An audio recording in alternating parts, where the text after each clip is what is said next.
It's one thing I've been seeing for a while now, and it seems like every since the Triple H regime, the selfish Triple H era, still got to put himself over.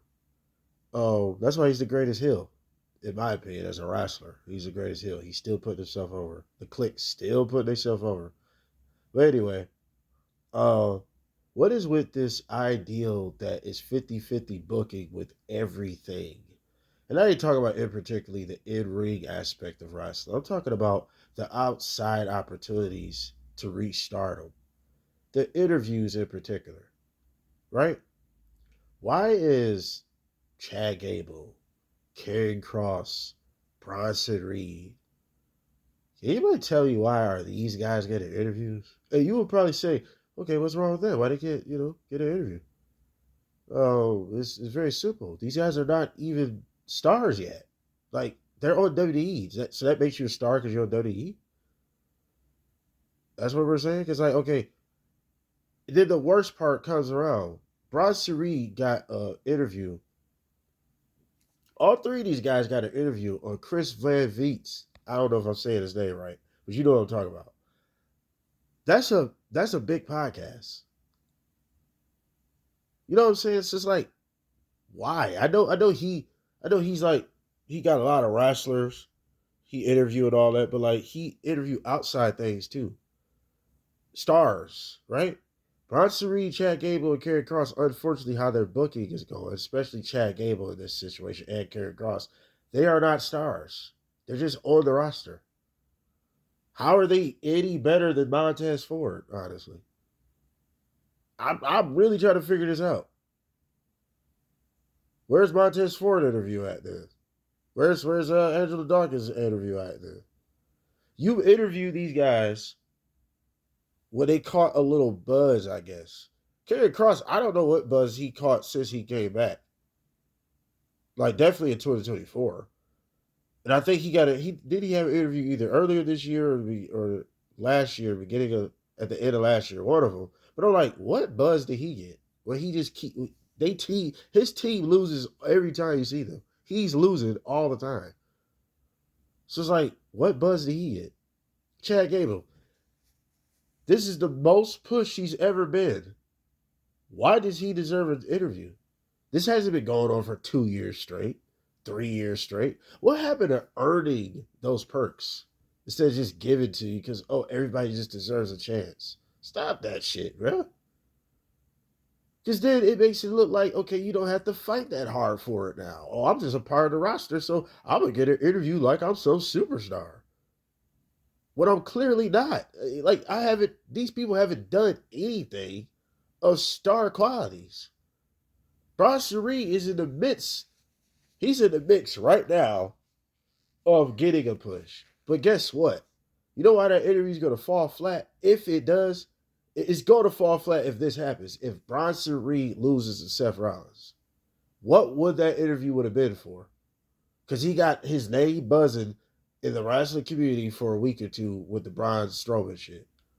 That's a reason to give him an interview? This isn't on Chris Van or none of the podcasters. Shouts out to them. They're making their money. I'm talking about WWE. You ain't never seen no shit like this with Vince. It was only top guys only, top girls only. Because you earned that spot. You're one of the people we're trying to push to represent the company. Everybody represents the company. That's why you got to act a certain way when you're out and about in public and whatever, right? But you telling me, so okay, this is literally the same equivalent to this. So could you picture back in the day Heath Slater getting an interview while he was under contract when Heath Slater didn't do shit to deserve an interview? He's just there. Tell me what's the difference between Karrion Cross and Heath Slater right now, their positions. Absolutely nothing. Say it again. Stop. That's what I'm saying. You see what I mean? This isn't being, oh, damn, they don't deserve it. I think, no, that ain't the point. You got to earn the shit. Why nobody got to work for nothing anymore? No, bro. You making this look like this is easy. Fuck that. Y'all the big leagues for a reason. Shit is earned around this bitch. You gotta, and if we put the machine behind you, that's a different story. The machine is not behind Bronson Reed, Karrion Kross or Chad Gable. Because Chad Gable would have became Intercontinental Champion if the Machine was behind him. Karrion Kross would have probably been Intercontinental Champion by now, at least once before. He would be in the title picture. Oh, you know what's so funny? Did he come back? Didn't he come back and threaten Roman Reigns? Funny how that has yet to even spark at all. Because look how different they are on the card. Look how different they are on the card. Ain't that funny? Oh man. He gave this man a time limit and shit. And we have yet to see that. Could you picture Karrion Kross running past Roman Reigns now? You would laugh at that. And that's a shame. But this was the guy? Like you're gonna do this to a guy that has a lot of great qualities. I'm not saying Karrion Kross couldn't do it, but he's being booked like shit. Tell me why he deserves a fucking interview. He don't even have a story to tell. I'm not talking about his life story. I'm talking about his in-ring. What has he done to even talk about? What has Chad Gable done to talk about? He got a group in the Alpha Academy. Okay, bro, what happened to the idea of if you had a hot year, then you get an interview maybe a year later, maybe 2 years later, not a month later? Like, what is we doing? This isn't me saying people don't deserve to have a chance at things, but you should be only allowing interviews for people that got the machine behind them, people that are the actual stars of the show. You're gonna put the job guys are getting the interviews now. I fuss with the great Chad Gable, but he's a job guy. Come on, he's the job guy, bro. What are we talking about? Karrion Kross. I just told you how I feel about Karrion Kross, but he's a job guy. So make it make sense. They're getting interviews because they're just a part of the company now? That's all it takes. Come on, dude. You ain't never seen Hardcore Holly getting a fucking interview. Yeah, probably until after he left. When he's already done, retired, left. Or if you're infamous. Patrick Clark, a.k.a. Velveteen Dream, is infamous. It makes sense to interview him. He's not wrestling nowhere right now. He just came back to the Indies, but that's the Indies. So he's not established anywhere right now. That makes sense. He has an infamous situation with him. But if you don't have absolutely nothing going on, and you just now even reaching the surface to some type of push, Bronson Reed, how are you getting an interview then? When you're not even the top star of the show. That makes no sense, bro. Think about this. Name a time. You remember the time. Maybe remember a time. Have you ever seen the job guys get interviews? Come on, dude. You didn't see that shit.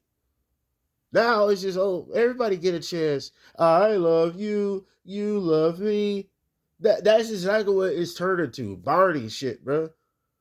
That shit used to be earned, my G. If you wasn't a world champion or a hot champion, like if you interviewed Jey Uso, that makes sense. He's a top guy. He's actually over. You see what I mean? But even interviewing Bron Breakker, that would make sense right now. He ain't did shit. He's young. I think he did interview Bron Breakker, but I'm like, that proves my point even more. He didn't do nothing. Now, you can make an exception if Bron Breakker is one of those guys that's like, okay, we know the machine gonna be behind him, but obviously they are. He's a 2-time Intercontinental champ now. So even he make more sense over the guys I said. Bronson Reed, we'll just have to see what he do against Seth Rollins. But if he loses, that interview loses credibility. That's all I'm saying. A John Cena interview never lose credibility because he's fucking John Cena. What are you talking about? Damian Priest getting an interview makes sense when he was world champ. That made sense. You got to make him the top guy. You got to make him the star. But people that are not stars can get star-like perks for doing nothing. This shit is lazy, bro. It's lazy. You just get a promotion. You just get that big ass look. You get that raise. Basically, an interview looked like a raise, if you ask me. Definitely on a high platform. But you're not gonna go on Logan Paul's impulsive if you're not a star. It's just like, why? Seth Rollins makes sense. He's a top guy. He's one of the faces of WWE. It makes sense. Wow. I don't know what's going on, bro. But we have one thing Vince Russo said that I'm at first I'm thinking he's just a hater. You know what I'm saying? He's right though. We have been so like we have been so complacent with mediocre shit, bro. And you kill the aura and the specialty of an interview. You kill that by giving motherfuckers that didn't do shit to get that spot. Come on, bro. Didn't do a damn thing to get that type of look. Nothing. You kill that. You oversaturate the market with that shit. When everybody got a chance. It's levels to this shit, bro. Everybody don't have a fighting chance against Superman. It don't make sense. It's the reason why Lex Luthor gotta get kryptonite and all this other shit and distractions. He can't fight him head up. It's a reason for that. It's the reason why Darkseid can fight Superman head up. It's levels. That's all I'm saying. What do y'all think of this? Like, share, subscribe, comment, dislike, all that good shit. We out.